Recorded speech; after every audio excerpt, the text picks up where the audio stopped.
March 21st, Daily Devotional from the Heart by Ellen G. White. Jesus loves singing in the clouds. I set my rainbow in the cloud, and it shall be for the sign of the covenant between me and the earth. The water shall never again become a flood to destroy all flesh. Genesis chapter 9, verses 13 through 15. Some time ago we were favored with a view of the most glorious rainbow we ever beheld. We have often visited galleries of art and have admired the skill displayed by the artists in paintings representing God's great bow of promise.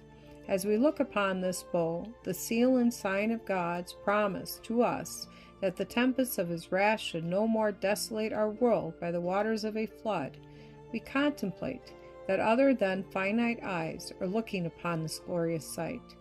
Angels rejoice as they gaze upon this precious token of God's love to us. The world's Redeemer looks upon it, for it was through His instrumentality that this bow was made to appear in the heavens as a token or covenant of promise to us. God Himself looks upon the bow in the clouds and remembers His everlasting covenant between Himself and us.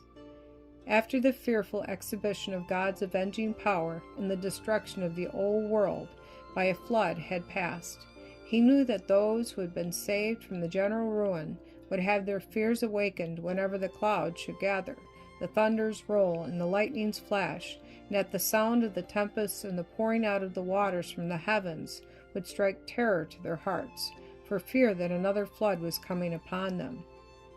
The family of Noah looked with admiration and reverential awe, mingled with joy, upon the sign of God's mercy which spanned the heavens. The bow represents Christ's love, which encircles the earth and reaches unto the highest heavens, connecting humanity with God and linking earth with heaven. As we gaze upon the beautiful sight, we may be joyful in God, assured that He Himself is looking upon this token of His covenant, and that as He looks upon it, He remembers the children of earth, to whom it was given. Their afflictions, perils, and trials are not hidden from Him. We may rejoice in hope, for the bow of God's covenant is over us. He will never forget the children of His care. How difficult for the mind of finite human beings to take in the peculiar love and tenderness of God and His matchless condescension when He said, I will look upon the bow in the cloud and remember thee.